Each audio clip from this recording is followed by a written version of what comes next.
So maybe I should be renaming this series to what I backed and didn't back 2 months ago, because we're now in the month of May and I'm going to be covering the month of March.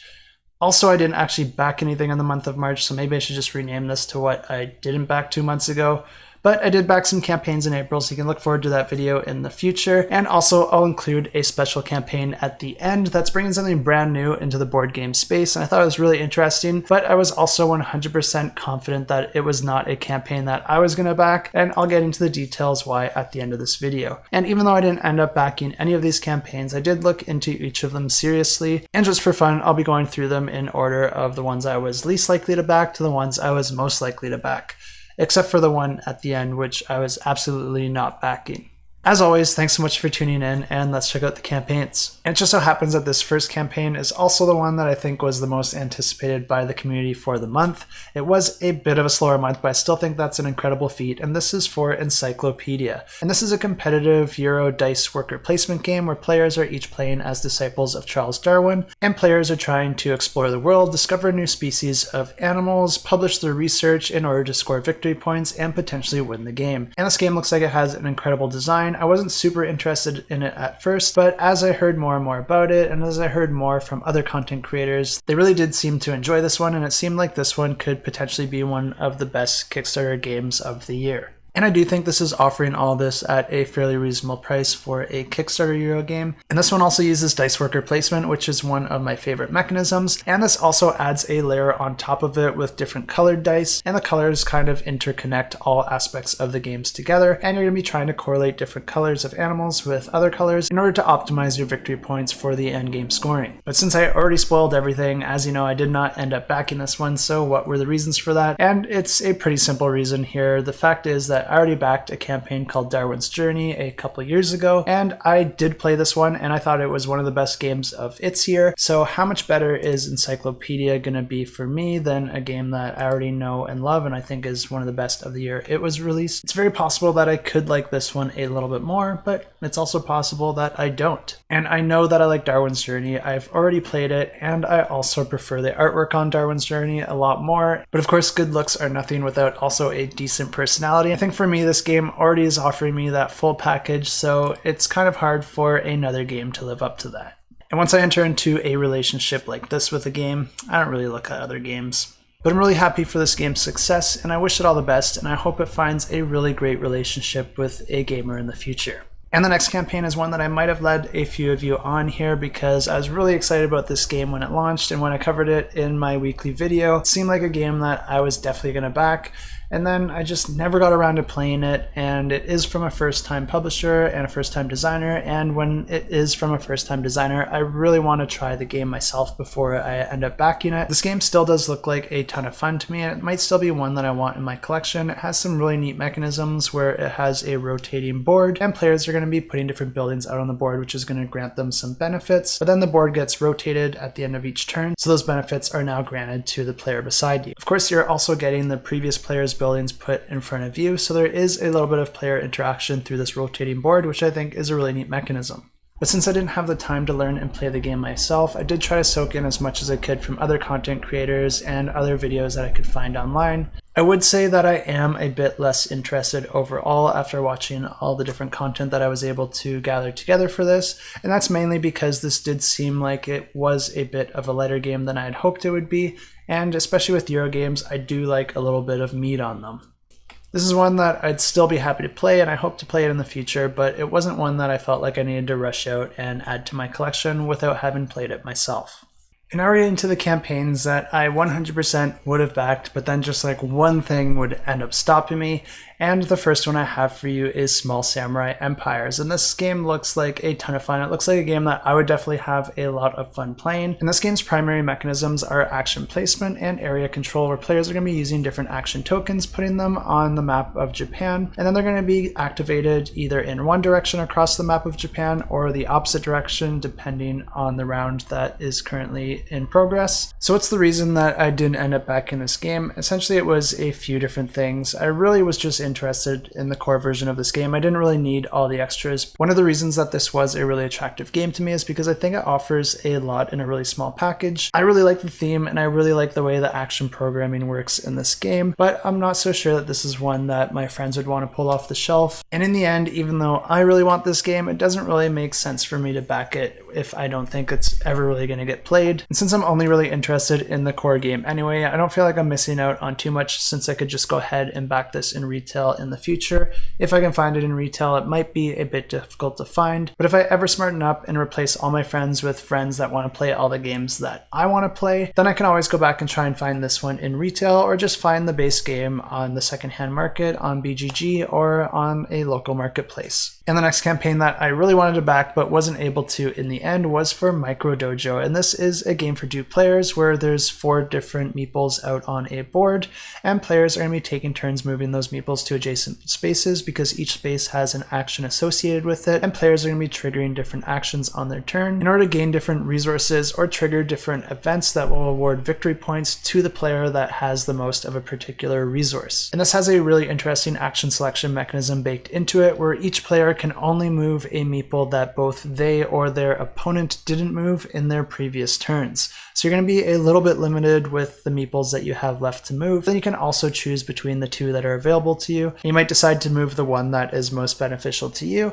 or you might want to move one just to avoid your opponent having access to it on their turn. And I honestly really love what they're doing with this campaign, where they're offering an envelope version of the game. So if you just want to experience the game and you don't care about having a fancy box and fancy components, they will literally just send you the game in an envelope at a really affordable price, which for a small game like this, I really don't mind retrofitting my own storage solution. And I 100% definitely would have backed this campaign, but they just weren't offering the pledge that I was looking for. I wanted the envelope version of the game, but I wanted both the expansion and the original game in that form, but they just weren't offering that in this campaign. I'm not sure why. I'm sure there's some sort of cost or manufacturing reasons behind it, but if you wanted to get the core game, then you had to get the boxed version of it. Okay, I didn't realize that the shipping was still really reasonable, even if you are getting the 2-box deluxe version of the game. It's making me think about backing it, but I think I'm going to stay with my original decision here. If they were to have offered this in the envelope form completely, I definitely would have backed this. 40 bucks Canadian is still not a bad price, but I guess it's just a little bit more than what I'm willing to pay for this. Okay, I'm going to close this tab.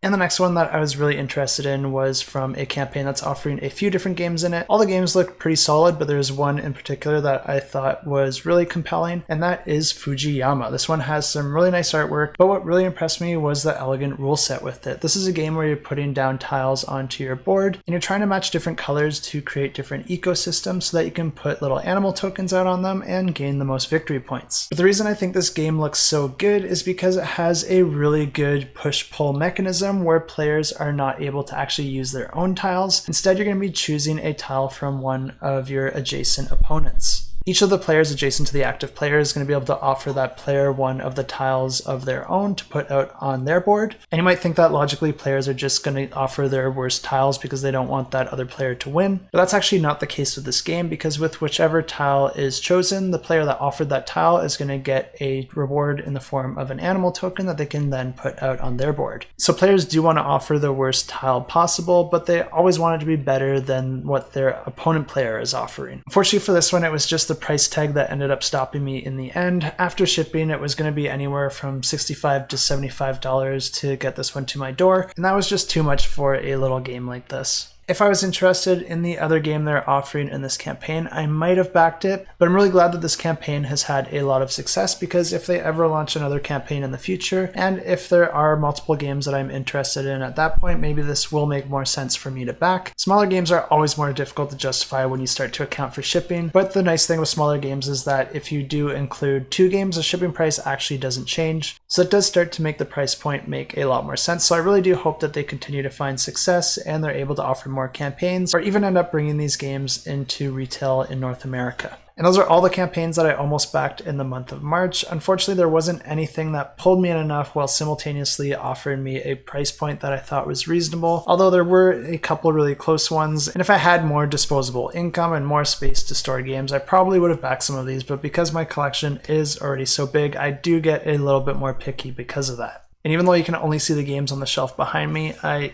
also have a bunch of games on the ground in front of it. Also have a bunch of games on some shelves in front of me here. A bunch of games in the back corner, way in the back of this room. Also, I have some in storage. But I play most of them.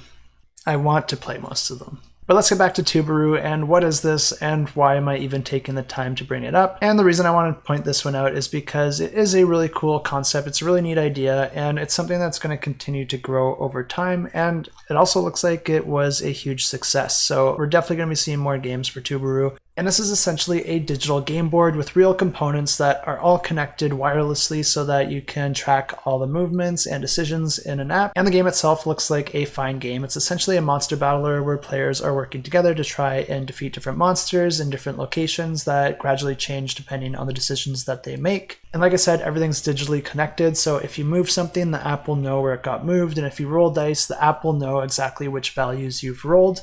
And it will automatically take all that into consideration and progress the game forward. There's also a bunch of lights and sounds, which honestly, I could do without personally. Maybe you can turn that stuff off. I'm a huge audio snob, and anytime that a publisher has put any sort of speaker into their board game, it's always been well below my standard of any type of speaker that I want to hear. And if something's going to sound even worse than my old Game Boy, I feel like it just detracts from the game rather than adding to it, and I'd rather just not have it at all. So I really don't care for audio being added to my games, and I actively try to avoid it. And then all the visual effects and things like that, flashing lights, I also don't really care for. I think it's a little bit much, a little bit gaudy, and there's a certain charm that I appreciate with the simplicity of a board game. And there are a few more problems that I have with this Teburu system, which I'll get to in a second, but I don't want to sound too negative because this is actually an incredible accomplishment and an incredible idea. And behind all these flashing lights, this is legitimately adding something brand new to board games that we've never seen before, and it's really incredibly awesome because the system already knows all the rules to the game, all the decisions the players made, and the current state of the board. This is allowing AI in board games to be taken to the next level. Instead of just drawing random cards that move enemies around on the board or cause some reaction to a player's action, the system can actually give enemies intelligence, where it's trying to be strategic on a holistic view of the entire game and how it's progressed so far. So in a way, this is actually giving those enemy miniatures a brain, and it doesn't stop there because the same could be said for different NPCs if you have an adventure game or a game where you can interact with different merchants or marketplaces. The system can easily integrate any amount of complexity in a way that's never been done before in board games. And that's the real incredible thing that I like about this, and I wish I could have that without all the bells and whistles because that's incredible. I want to play a board game, and I don't mind if a board game has some digital support, but what I'm seeing with this so far is just a lot of bells and whistles, and the only tactile part of this game is moving those miniatures around on the board and rolling the dice, and all your action selection is handled within your phone, so basically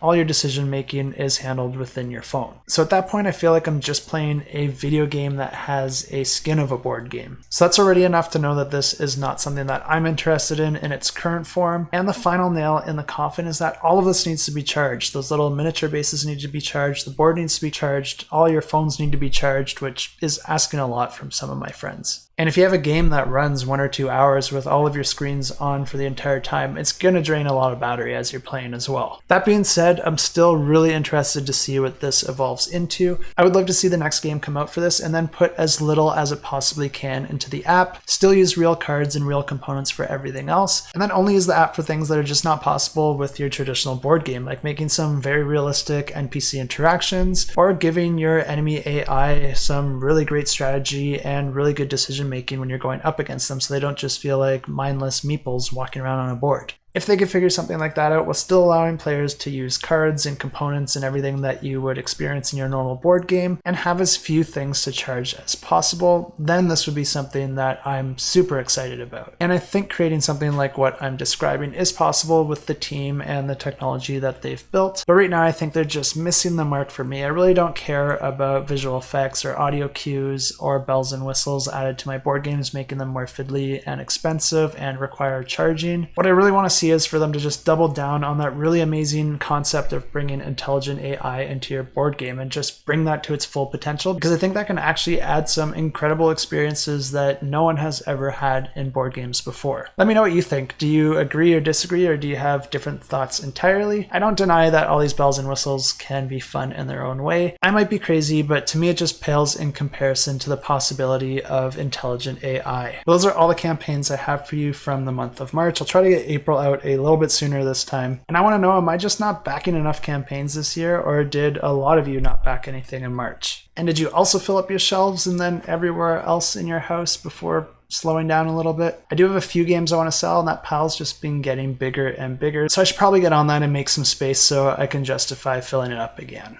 As always, thanks so much for watching, and until next time, keep that shelf cluttered and the table full.